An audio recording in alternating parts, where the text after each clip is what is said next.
Vous appréciez les vins rouges légers ou un peu plus structurés? Depuis 3 ans et demi, Albert Malongo Ngimbi est chef sommelier à la table de Saint-Crescent, le restaurant étoilé de Narbonne. À 24 ans, ce biterrois a déjà une conception très affirmée de son métier. Il se voit comme un passeur, un médiateur, qui doit permettre aux clients d'accéder au monde parfois très complexe du vin. C'est ce qui a été souligné par le guide Michelin, c'est vraiment le côté simple, très humble d'une chose qui paraît de base très complexe et se mettre à la hauteur des gens.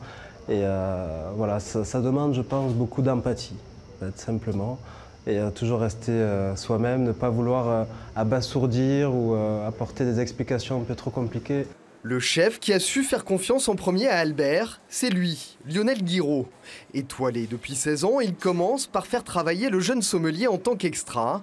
Puis convaincu par les qualités humaines du garçon, il lui confie le poste de chef sommelier, alors qu'Albert avait seulement 20 ans.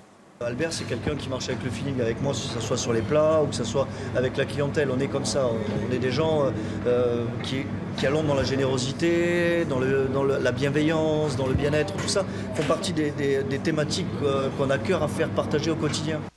La carte du restaurant s'appuie sur le terroir. Dans la cave aussi, Albert joue la carte locale. 90% des vins sont issus de la région pour un parfait équilibre entre les assiettes et le verre. Les saveurs sont quand même présentes, très marquées, mais les textures de bouche sont très raffinées. Donc forcément, moi au niveau du vin, j'ai besoin d'avoir des vins avec beaucoup de délicatesse, beaucoup de finesse, tout en conservant une expression du terroir. Ça c'est aussi important pour nous. Vu que le chef va exprimer le terroir de la région, il faut qu'on puisse s'exprimer aussi dans le vin. Et c'est là où la liaison va se faire, clairement. Le prix distingue donc aussi les viticulteurs de la région qui ont su réinventer le vignoble languedocien vers plus de qualité. Et ce n'est pas la moindre des fiertés pour Albert.